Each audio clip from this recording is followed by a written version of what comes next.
I'll read another thing here just on memory because the other relationship I think about here is that another one of these answers to the question, what is money? I think money is kind of the collective memory where we've made certain sacrifices and successes across a history of economic transactions.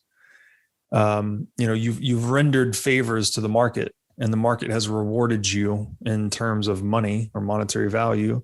And you can then the memory of your accomplishments, you can now redeem for other services from others, right? We're trading favors kind of thing. Clearly, it's in a unperturbed free market system that would be accurate, right? Like your rich person would be someone that rendered a lot of service to society, whereas today it's often not the case. It tends to be whoever's closest to the fiat currency printer versus someone that's actually rendered useful service.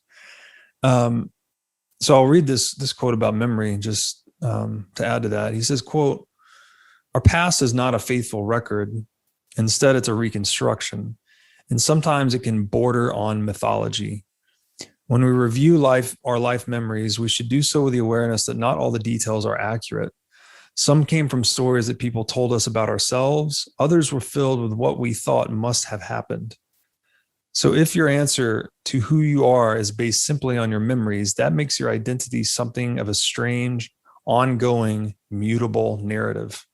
Yeah. Completely. So weird. Well, and people, and maybe it's just our ego of us thinking that we remember exactly what happened, and us just having overconfidence in what it is that we think we remember or what we know, when that's just not how your brain functions. Yeah. It functions more in a way to make sure that you're protected, that you're not going to get hurt, that you have the ability to act on potential rewards. And so it's optimizing itself to be able to,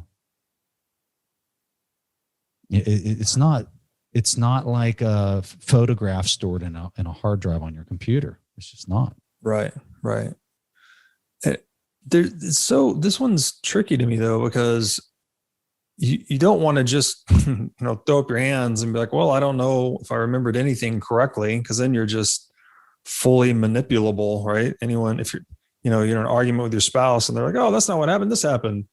And then you just say, well, I guess so. My memory is totally, mutable. So maybe you're right. We have to have this balance almost between trusting ourselves and our perceptions and our memories, but also having the humility to realize these neuro-architectural shortcomings. Humility comes from understanding. Mm-hmm. So when you are aware of this fact that your mind is so corruptible as far as the memories, let's say you get in an argument with your spouse and you approach it with this understanding that maybe, just maybe, you're not remembering it in a similar way that maybe she remembered it. Mm-hmm. And maybe what you think you said, you didn't say at all, right?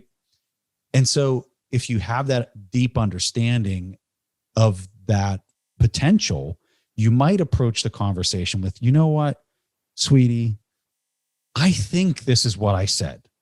Mm-hmm. And maybe I didn't, like truly, maybe I didn't say this at all, but in my brain, this is what I think I said to you. Yeah. Right.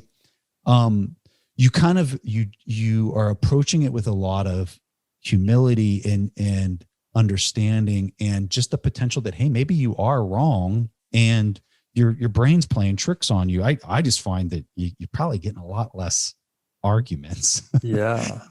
And maybe your life is just a little bit more satisfying because you're not in a battle over trying to prove that something that's in your brain as a historical event maybe isn't actually what happened. Yeah. Yeah. Do you want to be right or do you want to be happy? Right. It really helps if your spouse kind of has that same humility, right? Yes. Yeah.